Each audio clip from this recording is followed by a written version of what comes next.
El término objeto volador no identificado, más conocido por sus siglas OVNI, se refiere a un objeto volante, real o aparente, que no puede ser identificado por el observador y cuyo origen sigue siendo aún desconocido después de haber hecho alguna investigación sobre eso que se ve.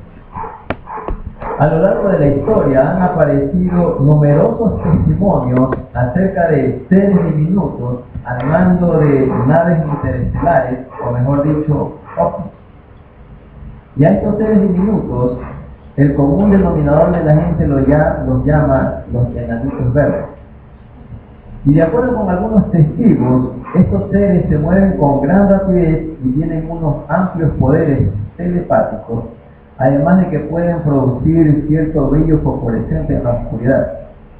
Bueno, este mensaje titulado Los Enanitos Verdes no está basado en ellos. Por Enanitos Verdes también entendemos que es una banda de rock argentina formada en el año 1979 en la ciudad de Mendoza, Argentina. Y a lo largo de su carrera, este grupo musical logró colocarse en puestos muy importantes dentro de las listas de popularidad argentina, de Latinoamérica y también del Caribe. Pero tampoco vine a hablar de ellos. ¿Sí? En alguna ocasión yo escuché a un predicador cristiano utilizar este término los enanitos verdes para referirse a cierta clase de cristianos. De los enanitos verdes a los que me refiero son aquellos cristianos que no crecen, hablando espiritualmente, y por ende son enanitos, pero tampoco maduran y por eso son verdes. ¿Sí? Lamentablemente de este tipo de cristianos hay bastantes. Por ejemplo, voy a mencionar algunas cosas que identifican a estas clases de cristianos que no maduran. Se resienten por cualquier llamado de atención. Son víctimas de la suspicacia, solamente andan sospechando de todo, tienen desconfianza de todo. Andan de congregación en congregación. Se sienten aludidos por cualquier palabra del predicador. Cualquier mensaje dice, este está hablando de mí. Son muy religiosas también. ¿Sí? Esta mañana y con la ayuda del Santo Espíritu deseo hablarles acerca de la madurez cristiana. De aquella madurez que podemos alcanzar en este mundo con la ayuda de nuestro buen Padre Celestial. Porque ese es su deseo. El deseo de que seamos personas maduras y no integrantes de aquel grupo, los enanitos verdes. Empecemos como siempre con nuestra sección de definiciones, ¿no? Según el diccionario, la palabra madurar tiene las siguientes definiciones. Poner maduros los frutos, ¿sí? Cuando los frutos ya tienen su respectiva razón, ¿no? De esto se encarga normalmente el sol es el que se encarga de ayuda a madurar la fruta. También se entiende por madurar meditar detenidamente una idea o un proyecto. Cuando una persona tiene, por ejemplo, en mente una venganza y comienza a madurar esa idea de vengar, ¿cómo vengar? ¿Sí? También se entiende por madurar adquirir pleno desarrollo físico e intelectual, es decir, crecer en edad, en sensatez, ¿no? Cuando las personas maduramos. Y si nos fijamos un poquito, la palabra madurar se encuentra estrechamente relacionada con crecimiento. ¿Sí? Madurar, en otras palabras, es crecer. En la palabra de Dios hay una serie de excitativas para que crezcamos y nos desarrollemos. Veamos algunas de ellas. Primera carta de Pedro, capítulo 2, versículo 2. Primera carta de Pedro, capítulo 2, versículo 2. Dice, desead como niños recién nacidos la leche espiritual no adulterada, para que por ella crezcáis para salvación. Veamos otra referencia al crecimiento, a la madurez espiritual. Segunda carta de Pedro, capítulo 3, versículo 18. Segunda de Pedro, capítulo 3, versículo 18. Antes bien, creced en la gracia y el conocimiento de nuestro Señor y Salvador Jesucristo. A Él sea gloria ahora y hasta el día de la eternidad. Amén. Este y muchos textos más nos inducen, nos exhortan a que siempre estemos creciendo y desarrollando. Pero ¿dónde comienza la madurez espiritual? Para que algo crezca, se desarrolle y alcance madurez, tiene que partir de un comienzo. Y ese comienzo, hablando de la vida cristiana, es el nuevo nacimiento. Es decir, que si una persona no ha nacido de nuevo, no podemos pedirle o exigirle desarrollo alguno. Por lo tanto, no podemos exigir a nadie que no haya nacido de nuevo que desarrolle y llegue a ser un cristiano adulto. Se han dado, por ejemplo, casos de personas identificadas con iglesias cristianas y que tienen muchos años congregándose en los caminos del Señor, pero que a pesar de todo este tiempo no denotan ningún crecimiento, porque en verdad como que nunca crecieron, como que nunca nacieron de nuevo. Por ejemplo, hijos de cristianos que nacen prácticamente dentro de la iglesia, ¿sí? Y inclusive estos hijos de cristianos saben de memoria muchos textos bíblicos, ¿sí? Conocen todas las canciones e himnos cristianos, pero también inclusive se hacen miembros de la iglesia a través del bautismo, pero nunca experimentaron la regeneración, nunca aceptaron a Cristo como su Salvador personal, nunca nacieron de nuevo, por otras palabras. Otro ejemplo es de aquellas personas que de un momento a otro ingresan a la iglesia y que impresionan al resto de la congregación por un aparente cambio en sus vidas. Sí, pero de pronto cambiaron algo en su vida circunstancialmente, pero no fue producto de un nuevo nacimiento. También se dan casos de personas que ingresan a la iglesia con algún propósito. Hay jóvenes que ingresan aquí porque tienen interés en alguna señorita, no hay ningún nacimiento, ¿sí? O tienen algún interés económico que la iglesia les ayude en algo, ¿sí? O muchas veces inclusive entran por curiosidad, por conocer exactamente qué es lo que hacen los cristianos evangélicos. ¿Estas personas han nacido otra vez? No creo. Y de hecho nosotros tenemos un caso bíblico de un nacimiento falso que parece verdadero. Veamos lo que dice Hechos capítulo 8, los versículos del 9 al 13. Hechos capítulo 8, versículos del 9 al 13. Pero había un hombre llamado Simón que antes ejercía la magia en aquella ciudad y había engañado a la gente de Samaria haciéndose pasar por algún grande. A este oían atentamente todos, desde el más pequeño hasta el más grande, diciendo: este es el gran poder de Dios. Y le estaban atentos porque con sus artes mágicas les había engañado mucho tiempo. Pero cuando creyeron a Felipe, que anunciaba el evangelio del reino de Dios y el nombre de Jesucristo, se bautizaban hombres y mujeres. También creyó Simón mismo, y habiéndose bautizado, estaba siempre con Felipe, y viendo las señales y grandes milagros que se hacían, estaba atónito. Simón, como nos dice la Escritura, aparentemente por el ministerio de la predicación del evangelio, tuvo un nuevo nacimiento.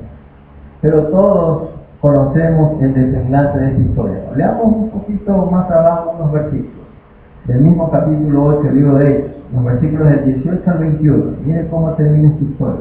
Cuando vio Simón que por la imposición de las manos de los apóstoles se daba el Espíritu Santo, les ofreció dinero, diciendo: dadme también a mí este poder, para que cualquiera a quien yo impusiere las manos reciba el Espíritu Santo.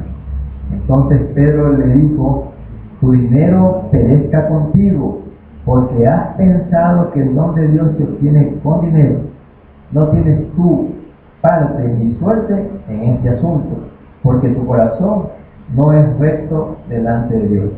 El señalamiento que hace aquí Pedro es muy directo: tu corazón no es recto delante de Dios, ¿sí? Esto significa entonces, o nos da la idea de que era una persona que no había nacido otra vez en realidad.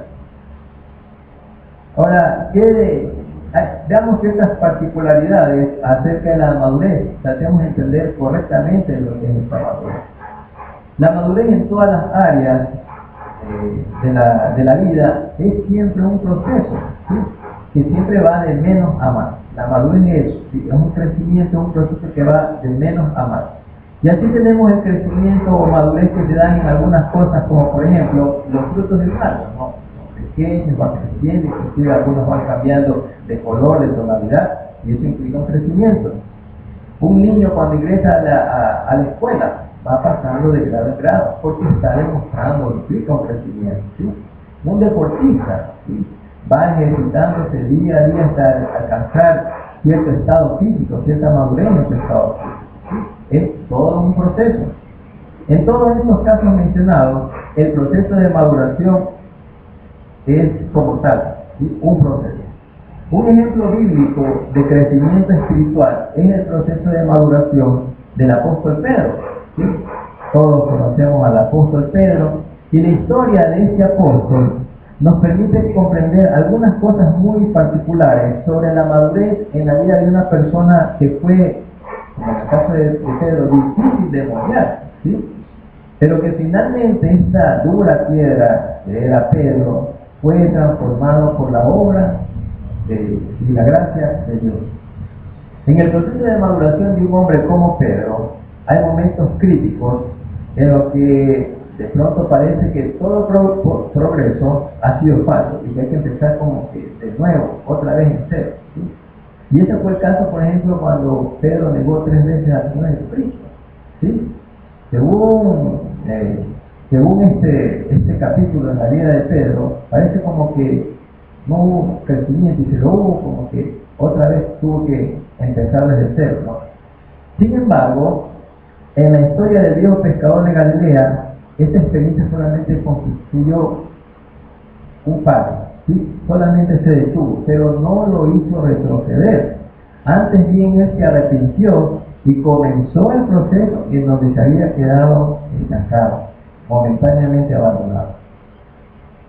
Y es que aquí justamente nosotros tenemos que recordar la promesa del Señor que está en Filipenses 1:6, esa maravillosa promesa del Señor que está en Filipenses 1:6, que dice: estando persuadido de esto, que el que comenzó en vosotros la buena obra, la perfeccionará hasta el día de Jesucristo. Ahora, cabe también mencionar que el proceso de madurez de esta clase de hombres como la de Pedro, un poco difícil, es algunas veces engañoso, ¿sí? Recordemos el incidente que está en el pasaje bíblico de Mateo 16, los versículos del 13 al 20. Mateo 16, del 13 al 20. Dice: viniendo Jesús a la región de Cesarea de Filipo, preguntó a sus discípulos diciendo: ¿quién dicen los hombres que es el Hijo del Hombre? Ellos dijeron: unos Juan el Bautista, otros Elías, y otros Jeremías o alguno de los profetas. Él les dijo: ¿y vosotros quién decís que soy yo? Respondiendo Simón Pedro le dijo: tú eres el Cristo, el Hijo del Dios viviente. Entonces le respondió Jesús: bienaventurado eres, Simón, hijo de Jonás, porque no te lo reveló carne ni sangre, sino mi Padre que está en los cielos. Y yo también te digo que tú eres Pedro, y sobre esta roca edificaré mi iglesia, y las puertas del Hades no prevalecerán contra ella. Y a ti te daré las llaves del reino de los cielos, y todo lo que atares en la tierra será atado en los cielos, y todo lo que desatares en la tierra será desatado en los cielos. Entonces mandó a sus discípulos que a nadie dijesen que él era Jesús el Cristo. Cualquiera que lee este episodio sin seguir leyendo los siguientes versículos, diría que Pedro ya estaba en la cima de su madurez espiritual, pues había recibido de Dios una revelación notable acerca de su Hijo, de la persona del Señor Jesucristo, que por cierto esto no era algo común, recibir este tipo de revelaciones. Sin embargo, a continuación justamente, el mismo Pedro se convierte en un instrumento de Satanás para hacer al maestro una sugerencia que no era de Dios. Y es que el carácter de Pedro se tornaba justamente, o era propicio para estos cambios bruscos que se operaban en su vida, ¿sí?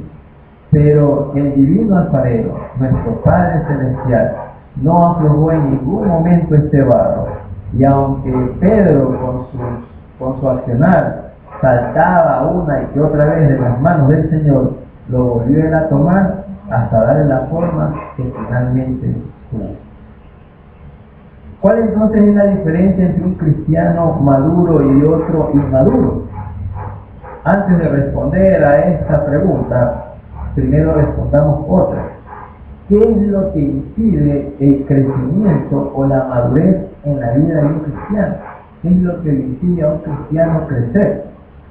Principalmente lo que impide a un cristiano crecer es cuando éste pone la vista en los hombres o mira a los hombres como inspiración de su vida cristiana. Veamos, primera carta de Pablo a los Corintios, capítulo 3, los versículos del 1 al 4. Primera carta de Pablo a los Corintios, capítulo 3, versículos del 1 al 4. De manera que yo, hermanos, no puedo hablaros como a espirituales, sino como a carnales, como a niños en Cristo. Os di a beber leche y no vianda, porque aún no erais capaces ni sois capaces todavía, porque aún sois carnales, pues habiendo entre vosotros celos, contiendas y disensiones, ¿no sois carnales y andáis como hombres? Porque diciendo el uno, yo ciertamente soy de Pablo, y el otro, yo soy de Apolo, ¿no sois carnales? He aquí un ejemplo de cristianos mirando, poniendo su mirada en otros cristianos, ¿sí? ¿Cuál es la manera más rápida entonces de identificar a un cristiano maduro de otro inmaduro?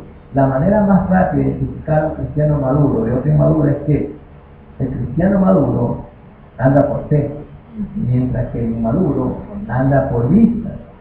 Y también así lo dice la palabra de Dios. Miren lo que dice la segunda carta de Pablo a los Corintios, capítulo 5, versículo 7. Segunda carta de Pablo a los Corintios, capítulo 5, versículo 7. Porque por fe andamos, no por vista. Y veamos justamente dos ejemplos donde podamos establecer estas diferencias entre un cristiano maduro y un inmaduro, los contrastes que se dan. Tenemos un ejemplo en el caso de Abraham y su sobrino Lot, ¿sí? Abraham obviamente representa al cristiano maduro, mientras que Lot representa al cristiano inmaduro. Veamos un pasaje bíblico donde se muestra tal diferencia. Génesis capítulo 13, los versículos del 8 al 11. Génesis 13, los versículos del 8 al 11. Entonces Abraham dijo a Lot: no haya ahora altercado entre nosotros dos, entre mis pastores y los tuyos, porque somos hermanos. ¿No está toda la tierra delante de ti? Yo te ruego que te apartes de mí. Si fueres a la mano izquierda, yo iré a la derecha. Y si tú a la derecha, yo iré a la izquierda. Y alzó Lot sus ojos y vio toda la llanura del Jordán, que toda ella era de riego, como el huerto de Jehová, como la tierra de Egipto en la dirección de Zoar, antes que destruyese Jehová a Sodoma y a Gomorra. Entonces Lot escogió para sí toda la llanura del Jordán, y se fue Lot hacia el oriente, y se apartaron el uno del otro. Basado en esto, nosotros podemos mencionar las siguientes diferencias entre estos dos hombres. Abraham andaba con Dios. Lot andaba con el hombre de Dios, que era Abraham. Abraham andaba por fe, mientras que Lot andaba por vista. Abraham deseaba crecer en las cosas espirituales, mientras que Lot deseaba crecer en las cosas materiales. Abraham dependía de lo que Dios podía hacer en él, mientras que Lot dependía de lo que él mismo podía hacer en base a sus características, a sus cualidades. La diferencia entre un hombre maduro y una persona o un cristiano inmaduro. Veamos otro caso, el caso de Demas. El cristiano inmaduro algunas veces aparece involucrado en la obra del Señor y hasta da la impresión de ser un gran siervo de Jesucristo. Pero este tipo de cristiano inmaduro, no deja a un lado las aficiones mundanas. Y ese fue justamente el caso de Demas. En primera instancia, el apóstol Pablo, el mismo apóstol Pablo, se refiere a él como una persona recomendable, colaboradora. Fíjense lo que expresa en su carta a Filemón, los versículos 23 y 24. Filemón 23 y 24. Te saludan Epafras, mi compañero de prisiones por Cristo Jesús, Marcos, Aristarco, Demas y Lucas, mis colaboradores. Mire, un trabajador muy cercano del apóstol Pablo. Sin embargo, en su corazón guardaba aficiones mundanas que lo tentaban frecuentemente, hasta que un día dejó a Pablo y el ministerio que estaba cumpliendo. Y así lo asevera también el mismo apóstol Pablo. Segunda carta de Pablo a Timoteo, capítulo 4, los versículos del 9 al 10.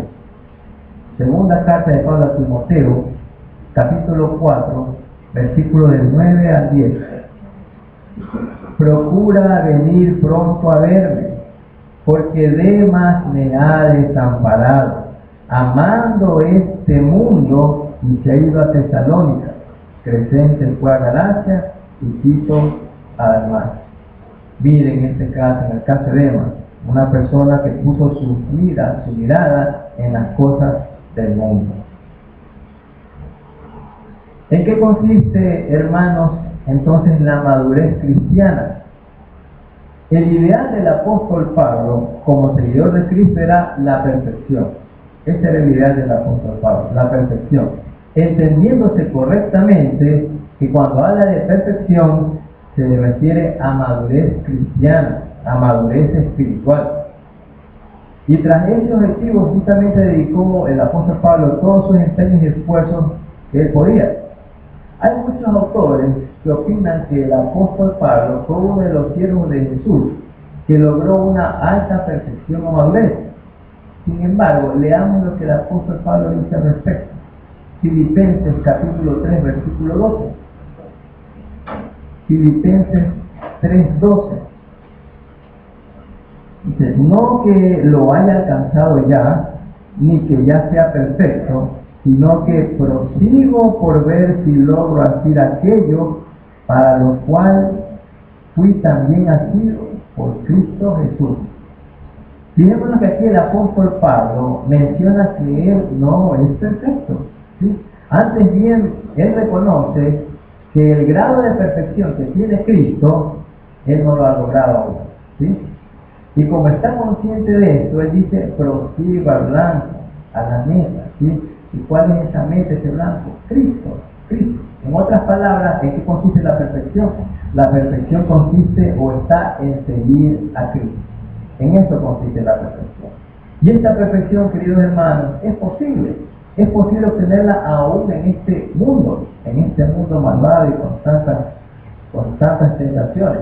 No en vano, fíjense que el apóstol Pablo menciona en el versículo 15 de Filipenses 3, miren lo que menciona, Filipenses 3:15.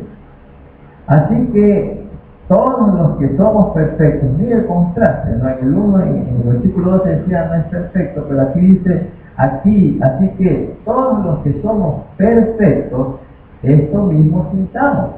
Y si otra cosa sentís, esto también os lo revelará Dios. La perfección a la que Pablo hace referencia en este versículo es distinta a la perfección mencionada en el versículo 12. ¿Sí? La perfección en el versículo 12, a la que hace referencia el apóstol Pablo, es la perfección de Cristo. Esa es la que él está justamente tratando de alcanzar. Mientras que la perfección a la que hace referencia en el versículo 15 que acabamos de leer, es la que se obtiene en la vida presente. ¿Sí? Es la perfección que está mencionada en los siguientes versículos. Mateo capítulo 5, versículo 48.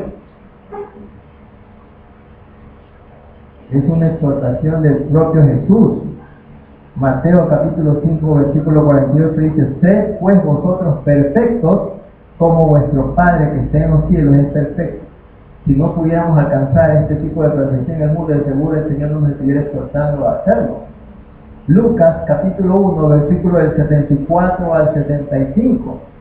Lucas 1, 74, 75.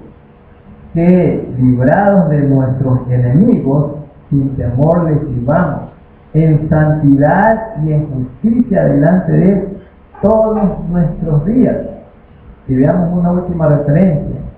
Segunda de Corintios, capítulo 7, versículo 1. Segunda carta de Pablo a los Corintios, capítulo 7, versículo 1. Así que, amados, puesto que tenemos tales promesas, limpiémonos de toda contaminación de carne y de espíritu, perfeccionando la santidad en el temor de Dios. Esta clase de perfección o madurez, queridos hermanos, que se menciona en estos versículos, sí es posible alcanzar en este mundo, siempre y cuando sometamos todo nuestro ser, especialmente nuestro cuerpo, lo sometamos al Señor. Bien, ¿hay alguna ventaja al alcanzar esta clase de perfección o de madurez a la que se refiere el apóstol Pablo en este mundo? Sí, hay algunos beneficios. Veamos algunos de ellos.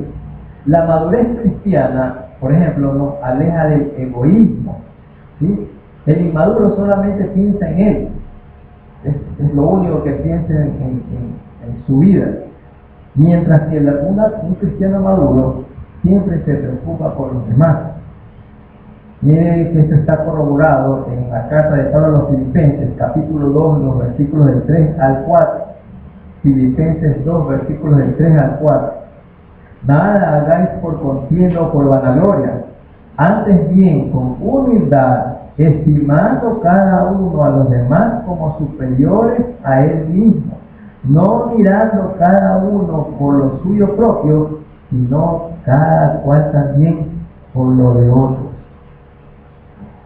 Otra ventaja u otro beneficio de la madurez cristiana es que quita de nosotros todo riesgo de temeridad, ¿sí? Los cristianos temerarios que hay, ¿sí? Un cristiano inmaduro tiene propensión a buscar el peligro, ¿sí? Mientras que un cristiano maduro no se expone a ningún riesgo innecesario. Y este consejo también está dado en Proverbios, capítulo 14, el versículo 16. Miren lo que dice Proverbios 14, 16. El sabio teme y se aparta del mal, mas el insensato se muestra insolente y confiado. ¿Sí? La madurez cristiana también, otro beneficio que nos da, es que a través de ella nosotros podemos tener un claro conocimiento de nosotros mismos. Y la madurez cristiana no solamente nos permite tener un claro conocimiento de nosotros mismos, sino que también permite reconocer los valores de otros y confesarnos ante todos. Es decir, nos hace ser humildes. Veamos justamente aquel pasaje bíblico de Juan capítulo 1 y veamos los versículos del 19 en adelante. Juan 1 del 19 en adelante. Este es el testimonio de Juan cuando los judíos enviaron de Jerusalén sacerdotes y levitas para que le preguntasen: ¿tú quién eres? Confesó y no negó, sino confesó: yo no soy el Cristo. Y le preguntaron: ¿qué pues? ¿Eres tú Elías? Dijo: no soy. ¿Eres tú el profeta? Y respondió: no. Le dijeron: pues ¿quién eres? Para que demos respuesta a los que nos enviaron. ¿Qué dices de ti mismo? Dijo: yo soy la voz de uno que clama en el desierto, enderezad el camino del Señor, como dijo el profeta Isaías. La humildad de Juan el Bautista. Otro beneficio de la madurez cristiana es que nos permite, nos ayuda, nos orienta para escoger amigos que contribuyan a nuestro desarrollo espiritual. Y ese también es otro consejo dado en el libro de Proverbios. Proverbios 22, 24 dice: no te entremetas con el iracundo, ni te acompañes con el hombre de enojo. Dos beneficios más de la madurez cristiana los tenemos en que la madurez cristiana nos capacita para tratar casos duros y difíciles. Hay algunas veces que nosotros nos topamos con problemas duros y difíciles. Y la madurez cristiana nos orienta, nos capacita, nos da el discernimiento para poder tratar estos problemas. Miren lo que dice Gálatas, capítulo 6, versículo 1. Gálatas 6, 1. Hermanos, si alguno fuere sorprendido en alguna falta, vosotros que sois espirituales, restauradle con espíritu de mansedumbre, considerándote a ti mismo, no sea que aquí también sea tentado. Y finalmente, la madurez cristiana nos permite mirar el futuro sin temores de ninguna naturaleza, porque sabemos en quién creemos, hermanos. Miren lo que expresa el Salmo 46, los versículos del 1 al 2. Salmo 46, versículos del 1 al 2. Dios es nuestro amparo y fortaleza, nuestro pronto auxilio en las tribulaciones. Por tanto, no temeremos, aunque la tierra sea removida y se traspasen los montes al corazón del mar. Hermanos, qué bonito es para un padre ver a su hijo de 6 meses con sus pañales puestos, gateando en el piso y diciendo palabras sin sentido, ¿no? Cuando un padre ve a su hijo haciendo esto, entiende que eso es normal, ¿no? ¿Sí? Porque sabe que el niño está desarrollándose según su edad, porque está intentando pronunciar o imitar sus palabras, está aprendiendo a usar sus brazos y sus piernas. Pero ¿qué pensaría este mismo padre si viera a su hijo de 15 años haciendo lo mismo, con pañales puestos, gateando en el piso y diciendo palabras sin sentido? ¿Qué pensaría este padre? Puede darse los casos, ¿no? A la final este hijo está imitando o ridiculizando a alguien y esto va a ser de pronto va a causar malestar en el padre. O puede ser que su hijo sufra alguna enfermedad degenerativa y por lo cual su padre debe sentirse sumamente triste, ¿sí? Pero de seguro, lo que cualquier padre desea para su hijo es que esté madure y crezca hasta ser una persona completa, juiciosa y preparada para enfrentar cualquier reto de la vida. Me atrevería a decir que ningún padre desea que su hijo se quede estancado en ningún nivel de crecimiento básico y esté muy lejos de ser una persona madura y de convertirse en una persona productiva. Entonces ahora les hago una pregunta. Imaginémonos cómo ha de sentirse Dios, nuestro Padre Celestial, cuando ve a tantos de sus hijos estancados en su crecimiento. ¿Sí? ¿Cómo se sentirá Él al ver que sus hijos de 5, de 10, 30, 50 años en los caminos del Señor aún andan en pañales? Querido hermano, ¿es usted integrante del grupo Los Enanitos Verdes Cristianos? Es decir, no ha crecido y por ende no ha madurado. Yo le recomiendo algo. Déjese moldear por el Señor. Él quiere a toda costa que usted alcance la madurez espiritual. Despierte ese deseo de llegar a ser cristiano adulto en el sentido más amplio, más alto de esta palabra. Fortalezca y haga crecer su fe, hermano, su fe en el Señor, porque en la medida que su fe crezca, se fortalezca, se desarrolle, en la misma medida usted alcanzará adultez y madurez espiritual. Lo exhorto, lo invito, querido hermano, a crecer en todo lo que a su vida espiritual relacionada con el Señor se refiere, y a crecer sobre todo en el conocimiento de nuestro Señor Jesucristo, porque solo así seremos mejores cada día, seremos mejores cristianos cada día, y nuestro testimonio será más poderoso en el Señor.